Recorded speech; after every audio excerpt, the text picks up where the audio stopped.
직분자입니까? 라는 말씀을 지난번에 말씀을 드렸는데, 직분자를 열고 선거라는 단어를 붙였습니다. 우리 모두는 하나님 앞에 어떤 직분을 받았느냐 하는 것을 말할 때에 가장 귀한 직분, 그 이름을 받은 것은 선거라는 이름입니다.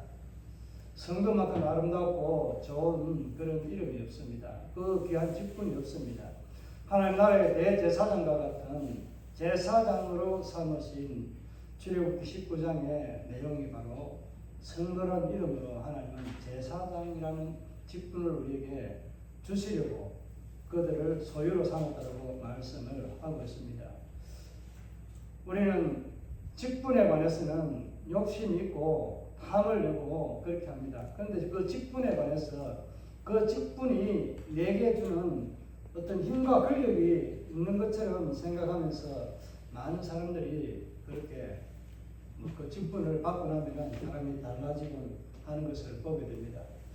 특히 중직자를 세우려면 직분을 받기 전에는 겸손했던 사람이 직분을 받고 나면 섬길 줄을 모르고 늘 지시형으로 이렇게 저렇게 말을 하고, 또 아니면 자기가 항상 존경을 받아야 되고 자기가 모든 것을 영광을 받아야 될 그런 것으로 취하는 사람들이 참 많이 있습니다. 오늘 이 초대교회 7 집사 선출에 관한 내용을 지난번에 말씀을 잠깐 드렸는데, 이 과정에 선출을 하게 된 이유가 배경이 뭐라고 했는지 아시죠?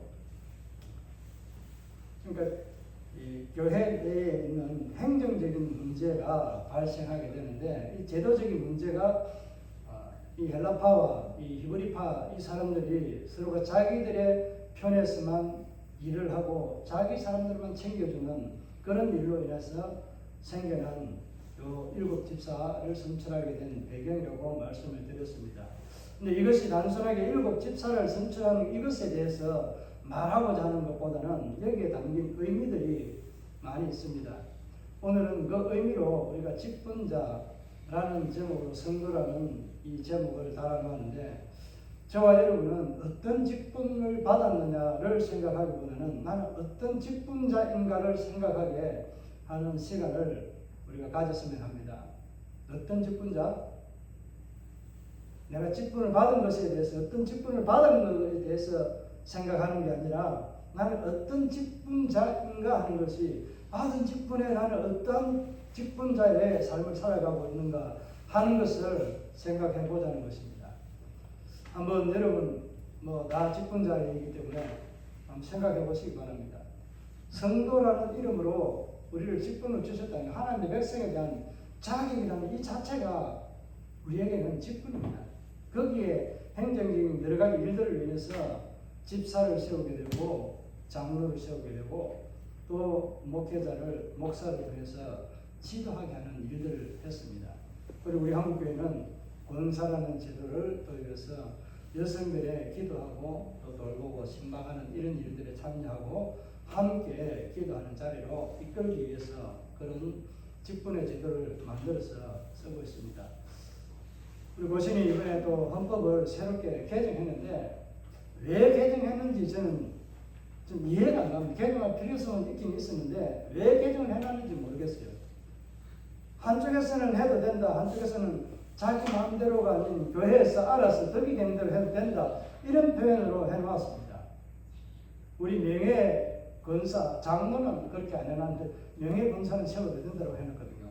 그럼 아이러니하게 안 된다라고 해놔놓고는 교회 형편에 따라 세울 수 있다라고 말하는 거예요. 그 의미는 이제 이런 것이 있을 수 있겠죠. 우리 교회와 같이 이제 시골의 교회들, 열악한 교회들은 일할 사람이 없잖아요. 직분이 은퇴하고 나면은 은퇴한 분들이 대부분인데, 그분들이 교회 재정도 맡고 일을 해야 되는데, 그분들에 대한 쉽게 말하면 그 힘을 주고 일을 할 수 있도록 해줄 수 있는 장을 만들기 위한 그런 하나의 직분이라고 볼 수 있는데, 그런데 이것을 이렇게 해가지고 우리가 직분에 대해서 꼭 교회 행정에 있어서 이런 식으로 해야 되는가 하는 것에 대한 의문이라고 할까요? 이런 문제점들은 있습니다. 제도적인 것은 제도대로 받아들이고 우리가 행정적으로 해야 될 문제에 있어서 꼭 직분자가 아니더라도 이 일들을 하면 되잖아요. 그런데 이것을 또 뭐 가을 논박으로 하면은 왜 직분자가 아닌 사람이 할 수 있느냐 없느냐 이런 논쟁이 되기 때문에 그에 대해서는 많이 언급하지 않겠습니다. 하여튼 이 헌법이라는 게 우리가 이제 우리 나름대로 교단의 법을 만들었는데 좀 그런 법으로 애매하게 뭐하게 어떻게 보면 사사시대로 돌아간 그런 형국으로 말해놓고 말 거예요.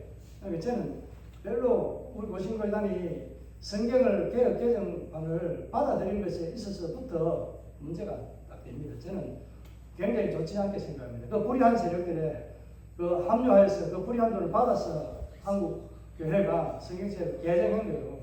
그거 아셔야 돼요. 여러분 그냥 좋은 말로 바꾼 거 아니에요. 한글 이 성경 보세요. 찬송가 더 개합으로 개정해놨어요. 얼마나 빠져야 될 찬송이 들어가져 있다니까요. 그만큼 하나님 앞에서 무엇을 가지고 직분에 대한 이 권력을 가지고 휘두르니까 이런 현상이 일어나는 거예요. 우리는 행정적인 문제지만 원인을 사도들은 어디에서 찾았다고 했습니까? 은혜가 떨어졌다. 성령 충만함이 약해졌다. 그렇게 판단한 거잖아요. 은혜가 떨어졌다는 표현이에요. 한마디로 말하면 성령 충만함이 풀 차지되어야 되는데 이게 한 50, 60% 가까이 떨어졌다. 이런 표현으로 보시면 되는 거예요. 그로 인하니까 은혜가 딱 떨어지니까 성령이 내 안에서 간섭을 안 하고 다스리는 게 없으니까 성령의 음성을 듣지 않으니까 자기의 속에는 옳은 대로 히브리파들이 자기 사람들만 챙겨요. 어떻게 보면 자기들도 이방인이 되었다가 히브리인의 그 명령을 유지하면서 살아온 사람들이 대부분이 많았을 거예요. 조사해보면은 뭐 어떠는지 모르지만 일단 혈통으로는 히브리파 이 유대인들이 헬라파 이 사람들을 배제를 하고 매일의 삶들에서 그들이 구제해야 될 문제에서 빠지는 거예요. 계속 한 번 어쩌다가 착오로 뺀 것이 아니라 의도적으로 뺀 것이 아니라 계속해서 매일의 삶에서 떼어왔는 거예요. 그들이 매일의 삶에서 가부들이 돌봄을 받고 구제를 받지 않으면 살기가 힘든데 그 사람을 자기들을 챙기면 되겠습니까? 옳지 않은 행동을 하고 있는 거예요. 하나님은요 공평하신 하나님이고요 우리에게 어제는 오늘은 동일하신 하나님으로 늘 찾아오시고 그런 사랑으로 변함없는 사랑으로 우리를 사랑해주고 있습니다. 그런데 은혜가 떨어지면은 우리도 이와 같은 모습이 우리 안에 나타납니다. 내가 좋아하는 사람 좋아하게 되고 내가 싫어하는 사람은 말도 하기 싫고 그 사람은 도와주기도 싫고 내가 정말 그 사람은 어떻게 하기도 싫은 그런 사람 부부 간에도 그렇게 생겼습니다. 잠시나마 칼로 물베기처럼 일어나는 일들이지만은 우리는 이런 것들이 우리 안에서 자주 일어난다는 사실을 우리는 공감해야 될 것입니다. 제가 왜 공감해야 된다고 하는지 이해가 가죠? 저와 이렇게 똑같습니다. 지금 현재 오늘 말씀에 기록된 대로 사정에 기록된 대로 보면은 우리도 히브리파 유대인들과 똑같은 그런 사람입니다. 그런데 이것을 지도해주고 인도해줄 제자들의 삶들이 우리 안에 우리 주변에 있느냐 하는 것입니다. 있음에도 불구하고 이 길을 계속 히브리파 이 사람들이 가는 길을 그대로 간다면은 그 사람은 구원받지 못한 사람이라고 그렇게 말할 수도 있습니다. 안 그런가요?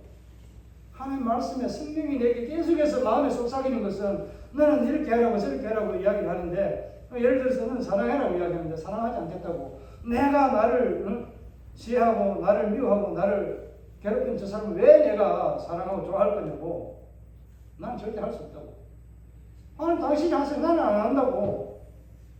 이게 지금 우리뿐만 아니라 전 세계적으로 많은 사람들이 크리스찬들이 그렇게 살아가요. 사랑 없는 거리에나 우리가 복음 들고 달려간다고 하지만은요 목회자들 찬송가에는요 아골골짝 빈들에도 이 찬양이 없습니다. 찬송가에는 자기 눈에는 안 들어옵니다. 목회자들 눈에 안 들어오는데 성도들 눈에는 이런 게 들어오겠어요? 악을 골짝 빈들에도 내가 복음 들어가고 어째 사랑하고 가리다. 이런 삶이, 고백이 우리의 삶이잖아요. 1절에 말씀드린 것을 생각할 때에 로마서 12장 1절에서 2절의 말씀이 어떤 삶을 이야기한다고 했는지 혹시 기억하고 계시나요? 예배를 말씀을 드릴 때 예배자의 삶, 개인적인 내가 드리는, 내가 이 주체자고 내가 드리는 제물이라고 했습니다. 그 제물을 내가 하나님 앞에 드린다라고 하는 이 삶을 드리는 예배가 바로 로마서 12장 1절에서 2절의 말씀인데 그 내용들을 뒤에도 설명을 해놓았습니다. 산제물로 우리는 하나님 앞에 우리의 삶 자체를 드려야 됩니다. 여러분, 냉정하게 한번 연말이 다 되어가는데 올해 우리가 주 안에서 어떻게 살아가는 존재로 이렇게 목표를 정했습니까? 오늘 말씀과도 비슷합니다. 성령의 위로로 우리가 성장하는 교회가 될 뿐만 아니라 저와 여러분의 가정과 삶이 이렇게 되기를 목표를 정했습니다. 이 목표는 그냥 허울 좋은 그냥 하나의 낮에 잠깐 빛이 딱 없어지는 그런 별빛도 아니고 햇빛도 아니고 이런 우리가 그냥 하나의 글자로 취급하는 그런 삶으로 우리가 지나와서 그런 삶을 지나왔는지 아니면 그렇게 생각하고 있는데 잘 안 된 건지 한번 뒤돌아보시기 바랍니다.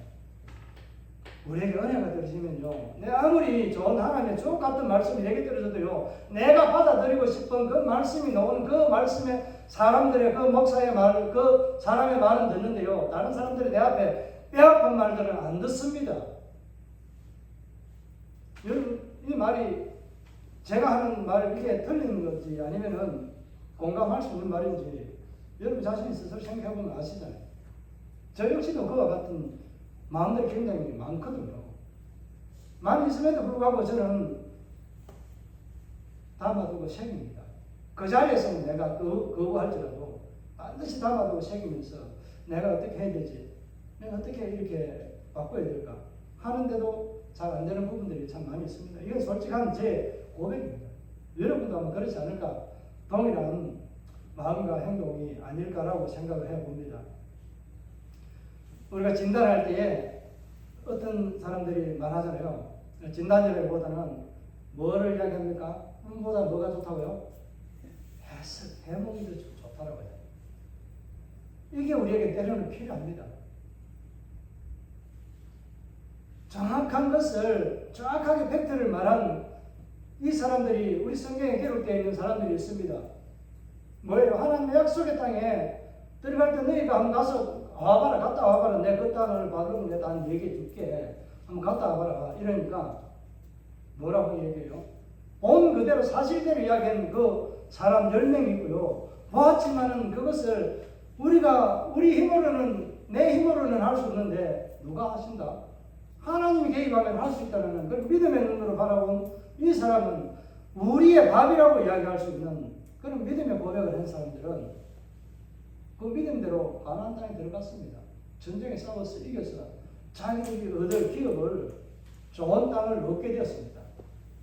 그렇지 못한 사람들은요, 좀 덜 좋은 땅에 차지하게 된 거예요. 가령 유다 지파 같은 경우는 그 산지를, 에브라임 산지 있는데 그 옆에까지를 다 유다 산지가 제일 좋은 땅입니다. 그 땅을 차지하게 된 거예요. 하나님의 또 실로가 머무는 그런 장소에 유다가 베들레헴에 그 자리를 차지하게 됩니다. 가장 중심에 가장 먼저 나서는 자가 하나님의 영광의 자리에 서는 주인공이 된다는 사실입니다. 그래서 우리는 아무리 안 좋은 일이 있든지 아무리 우리 앞에 좋은 일이 놓여있다 할지라도 하나님이 보시기에 좋은 쪽으로 우리는 해석하고 받아들이는 것이 좀 더 지혜로운 그런 삶이라고 말씀을 드릴 수 있습니다. 다 그렇다는 것은 아닙니다. 제가 말씀드리는 것은 보편적으로 긍정적인 생각과 긍정적인 사고를 가지고 살아가는 게 더 좋다라고 말씀을 드리는 거예요. 긍정적인 삶에 부정적인 것은 개입하기가 어렵습니다. 오늘 긍정적으로 보고 현실을 그대로 봤는데 여기에 우리 같으면은 행정적인 문제를 가지고 이 사람들을 어떻게 했어요? 히브리파 이 사람들, 이 주도한 사람들, 이 사람을 어떻게 행정적으로 처리해가 출교시키든지 어떻게 하든지 간에 그렇게 처리했을 문제를 어떻게 한 거예요? 아니다. 우리가 말씀에 전하지 못하고 기도하지 못하니까 이런 현상이 일어난 거다. 책임은 일단 누구에게 있다는 거예요? 12사도에게. 먼저 받은 사도들. 12사도뿐만 아니면 여기서는 사도들의 수가 굉장히 많다라고 그렇게 표현하고 있습니다. 그러니까 대표적으로 이 말을 한 사람은 베드로라고 제가 말씀을 드렸는데 베드로가 아마 이 말을 꺼내고 지도력 있게 하지 않았을까라는 생각을 합니다. 누가 했는지는 중요하지 않습니다. 일단은 이렇게 사도들이 이런 판단을 하게 되고 이런 결론을 내리고 뭐 했다고요? 처방전을 뭐로 내리고요?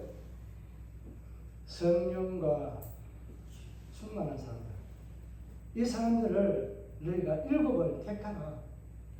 그리하면 우리가 하는 일들의 일부분을 지금 현재 돌아보고 하는 이런 일들을 재정보는 이런 일들을 그들에게 맡기겠다. 그렇게 했는데 이 사람들이 선출했습니다. 예루살렘 교회에서 선출했는데 어떤 사람들 선출했어요? 첫째는 성령이 충만한 사람을 이야기했는데 믿음이라는 단어를 먼저 써서 표현하고 있습니다. 7 집사를 선출할 때에는 믿음이 있고 성령이 충만한 사람을 뽑았는데 그 사람의 대표가 스데반입니다. 그 스데반의 삶을 그 다음 장부터 해서 계속해서 소개하고 있는데 8절부터 7장에 스데반 순교할 때까지 스데반 한 사람을 소개하고 있습니다. 집사 중에 스데반 한 사람 소개하고 있지만 우리 잘 아는 빌립은 전도자로서의 삶을 살았습니다. 목회자라기보다는 이가 가르치고 세례주고 했던 이 사람이지만 하나님께서 이래저래 끌고 다니면서 장소를 옮겼어. 영이 가듯이 그렇게 장소를 옮겨버립니다. 그렇게 전도의 삶을 통해서 빌립이 교회를 아마 3개인가 4개 정도 세우는 것처럼 그렇게 보여집니다. 이 사람들은 보면은 스데반을 대표적으로 소개했지만 이때 성령이 믿음 있고 성령 충만한 사람들의 삶은 어떤 삶이었는가 하는 것을 스데반 한 사람을 소개하면서 말하고 있어요. 저와 여러분이 이 스데반이 어떤 삶을 살았는지에 대해서 잘 알잖아요. 성경을 아는 사람은 스데반이 어떤 삶을 살았는지 알고 있잖아요. 그가 성령의 가르침과 성령의 지혜를 말하니까 그 어느 누구 당할 자가 없이 말할 사람이 없는 거예요. 대적을 못하는 거예요.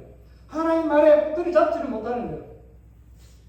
저와 여러분이 믿음으로 살아가는 성령 충만한 삶은요, 세상에 그 어떤 사람도 내 이웃도요, 저와 여러분을 쉽게 그렇게 보지 못합니다.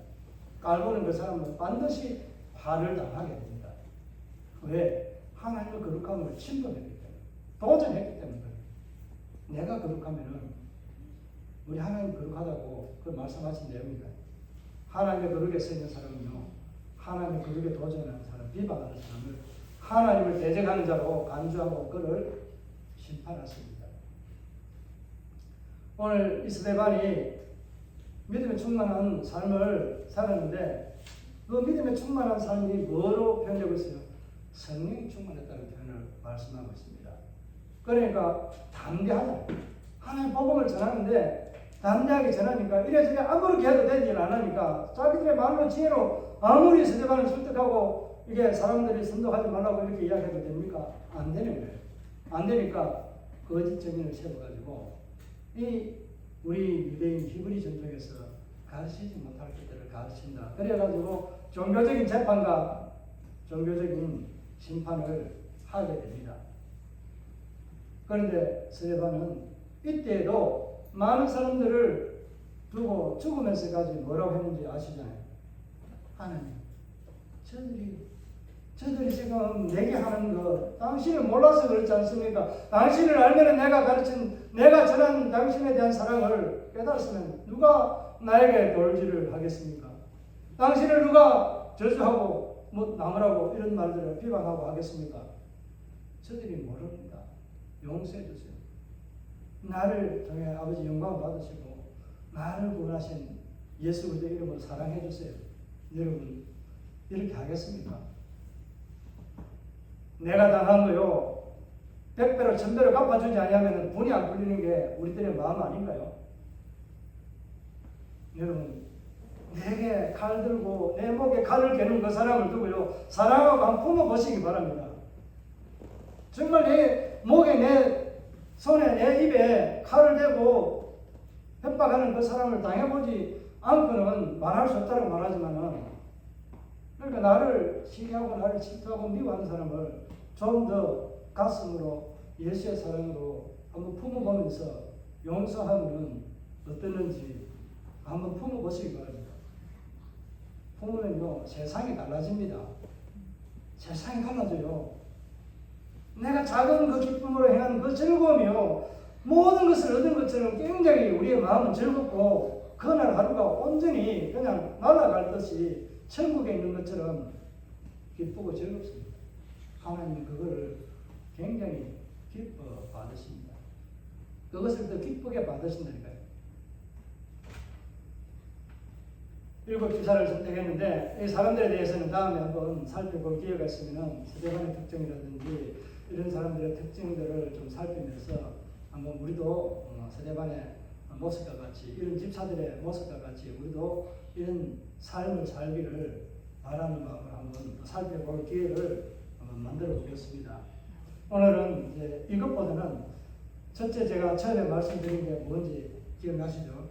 직분자라고, 오늘 7 집사를 뽑았기 때문에 타이틀에는 직분자라는 그런 직분자입니까? 라는 제목으로 말씀을 드리고, 오늘 직분자, 선거라는 똑같은 개념으로 우리는 직분자, 내가 어떤 직분을 받은 자입니다. 하나님 앞에서 처음에 우리가 선택을 받을 때는 오늘 이 7 집사처럼 어떤 사람이었어요? 믿음과 성령이 충만한 삶을 사는 사람으로 있을 때에 우리를 선택했다는 사실입니다. 어떤 직분자로요? 하나님 나라의 제사장과 같은 복음을 전하는 자의 일꾼으로 수종되는 자로, 하나님의 구속사에 도구로 소용되는 사람으로 선택받아요. 이것을 하나님의 백성의 전도자의 직분으로 여러분을 선택한 거예요. 오늘 교회로 말하면 집사와, 이제 서리 집사는 안에 축에도 안 들어간다고 말하지만, 축에도 안 들어간다고 말을 하지만 서리 집사도 굉장히 중요합니다. 서리 집사는 가을 서리 내리면 떨어진다고 해서 서리 집사라고 이야기하는데, 의미상으로는 단회적인, 일련적인 직분이지만은 그 사람들이 맡은 직에 있어서 감사하면서, 내가 서리 집사가 된 것에 대해서 감사하면서 하나님 앞에 그 감사의 삶의 고백을 하는 사람이 과연 몇 명이나 있을까요? 여러분이 처음 직분을 받았을 때 하나님 앞에 에이고 내 서리 집사밖에 안 되는데 무슨 권사 집사도 아니고 뭐예요? 이렇게 생각하는 분들이 있어요? 그런 분 아무도 없었으리라 생각을 합니다. 여러분 앞에 직분의 경중이 중요한 것이 아니라 뭐가 중요하다고 했습니까? 내가 어떠한 직분자인가 하는 것이 더 중요하다니까요. 그 어떠한 직분자가 어떠한 것인지에 대해서 오늘 말씀을 안 읽었지만 제가 앞에 조금 설명을 드렸잖아요. 누구를? 스데반을 소개해 드렸잖아요. 스데반은 이런 직분자예요. 믿음이 있는 사람은 어떤 사람이다? 사람들한테 칭찬받는 사람들이라는 거예요. 사람들 칭찬받는 사람은 어떻게 살아요? 성령의 충만함으로 살아가는 삶이 바로 칭찬받는 사람이에요. 하나님 묶어서 보면은 믿음이 있는 삶이라고 그렇게 말합니다. 우리는 믿음 있는 삶을 산다고 말하면서 어떻게 해요? 사람들 앞에 칭찬받습니까? 아니면 사람들 앞에 손가락질 받습니까? 사람이 여러분을 예수 믿는다고 예수 믿는 여러분을 두려워합니까? 아니면 여러분의 삶을 두려워합니까? 무엇을 두려워합니까?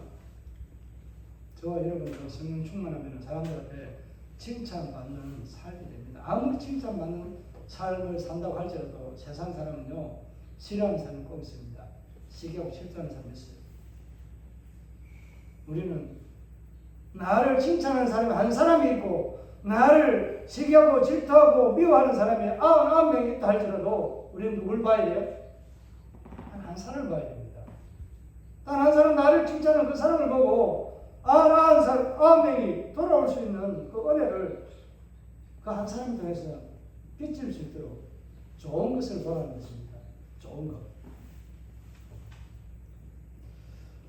오늘 말씀에 대해서 좀 생각하다 보니까 이제 7 집사를 뽑았는데 그 기준이 뭐냐라고 물을 때는 사도들이 제시한 것은 그냥 성령 충만입니다.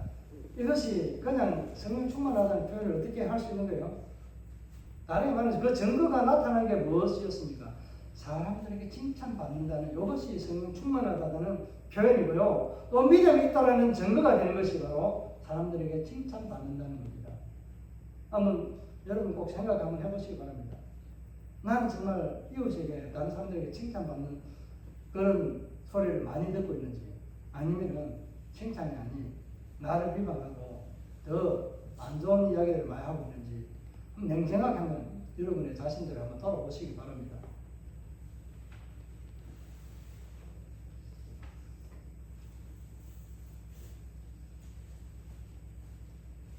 오늘 이 초대교회에서 7 집사를 뽑은 이 이유들이 그냥 단순히 7 집사를 뽑은 것에서 출발한 것에서 기인한 요 직분에 관한 것에서 중요한 것이 아니라 요 7 집사를 뽑음으로 인해서 초대교회의 패턴이 달라졌다는 것입니다. 어떤 패턴이 달라진 줄 아세요?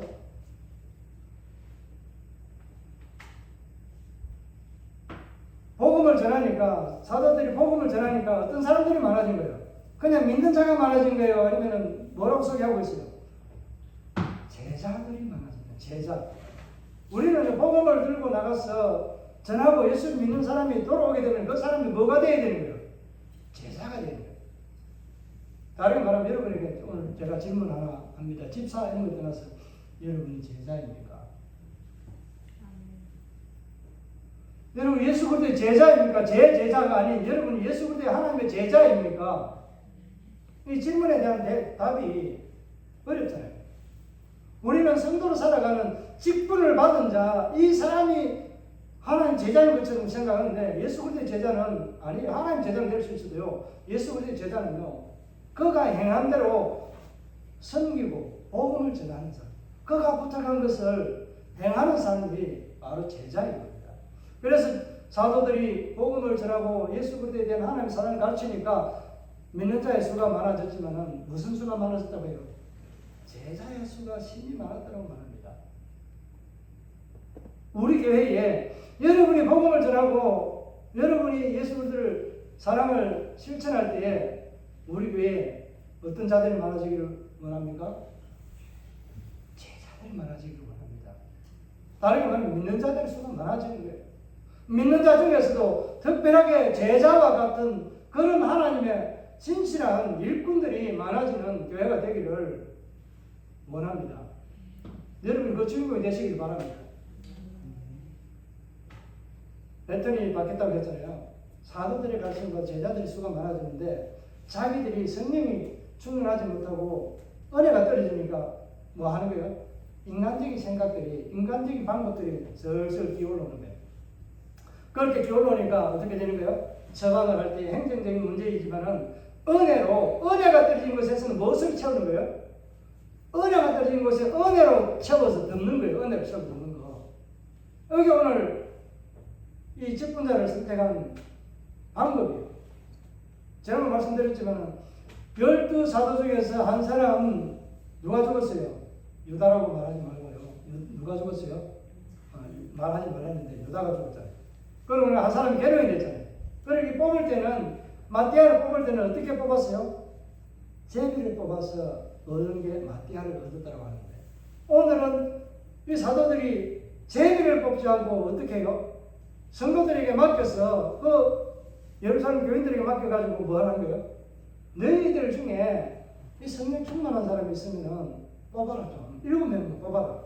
그렇게 했는데 그 사람들의 삶들이 믿음이 있는 삶이었다는 거예요.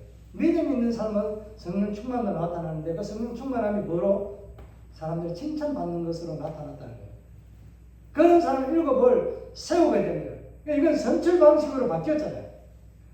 이게 선출 방식으로 바뀐 요것을 우리는 지금 우리 교회가 채택해서 직분자들을 세울 때에 선출하게 되는 하나의 모델이기 때문에 이 방법을 우리가 쓰고 있습니다. 그런데 제비 뽑기를 하는데도 간혹 있기는 합니다. 이게 중요한 것이 아니라 이제 선출 방법도 바뀌었다는 거, 요 바뀌게 되는 이게 경위들이 있잖아요. 바뀌게 되는 이유들이 있어요. 왜 이렇게 바뀌는가?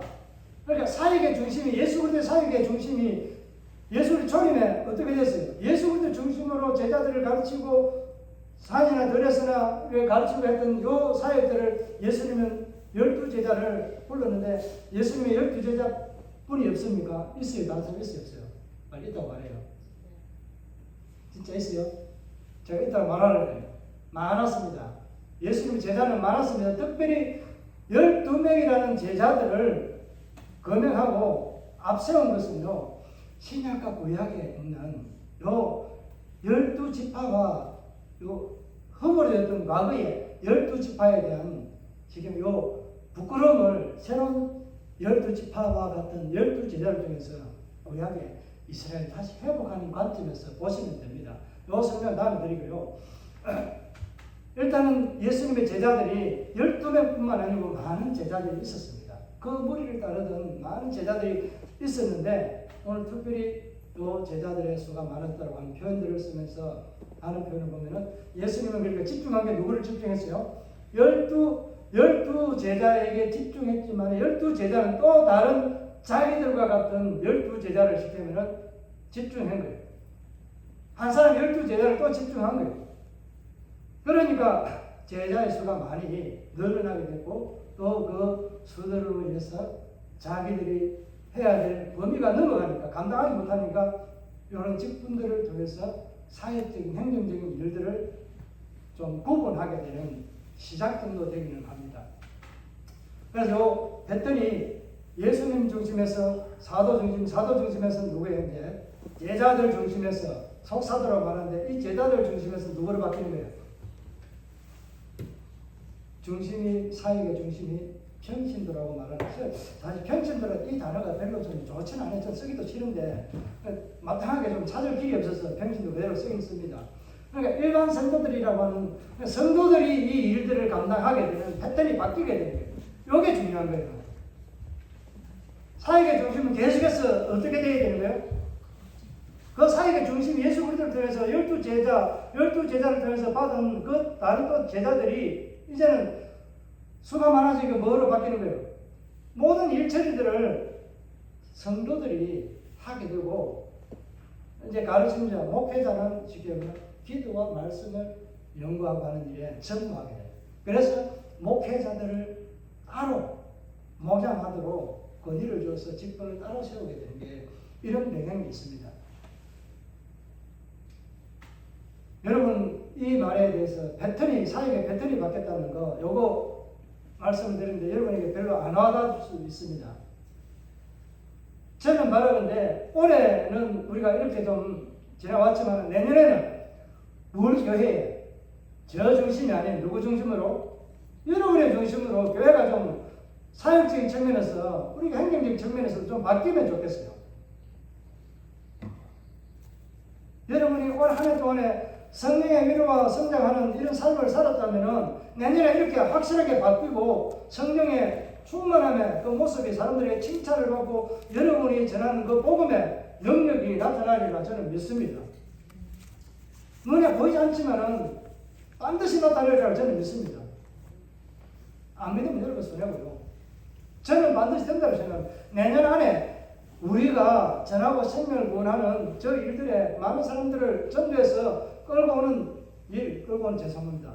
이런 일들을 영혼을 구원하는 그 일이 제가 말한 대로 그 이상 일어날 것을 믿고 기대하며 여러분에게 다시 한번 부탁을 드립니다. 오늘 이 7집사를 선택한 이유는 행정적인 문제였지만 무엇에 결여였다고요? 은혜의 결여. 은혜가 떨어지니까 무엇으로 채운 거예요? 은혜로 채운 거예요. 은혜로 해결점을 채우면서 믿음이 있는 사람, 성령이 충만한 사람, 이 사람들은 증거가 뭐다? 칭찬받는 것으로 나타났다는 거예요. 여러분이 주님 앞에 칭찬을 먼저 받으시고 사람들 앞에서 칭찬받는 저와 여러분의 삶이 되기를 바랍니다. 이런 삶이 우리에게 일어날 때에 새로운 하나님의 사역의 공이 교육자 중심이 아닌 여러분 중심으로 다시 한번 부흥의 역사가 일어나는 기회를 우리에게 줬다고 저는 생각합니다. 그렇게 믿고 있습니다. 그래서 오늘 이 말씀을 여러분들에게 전하고 나는 어떤 직분자가 되었는가? 어떤 직분자인가? 이게 더 중요하다는 거. 여러분 직분 받는 거 어떤 직분을 가졌느냐가 더 중요한 것이 아니라 나는 어떤 직분자로 살아가 나는 어떤 성도로 살아가는가 하는 것을 말하고 있는 거예요. 여러분이 하나님 주신 귀한 직분 성도라는 그 이름에 걸맞는 직분의 삶을 살아가기를 주의 이름으로 축복합니다. 이 말씀을 생각하면서 나는 어떤 직분을 사모하는지 아니면 또 나는 어떤 직분자가 될 것인가 이것을 생각하면서 나는 어떤 직분자가 될 것인가 하는 것에 대해서 좀 더 우리가 신경을 쓰고 하나님 앞에 우리가 어떤 삶으로 내가 성도의 직분을 하나님께 영광 돌리며 사람들 앞에 칭찬받는 삶으로 살아갈 것인가 하는 것을 생각하면서 우리 말씀을 생각하며 기도하는 결단의 시간을 가지도록 하겠습니다. 아버지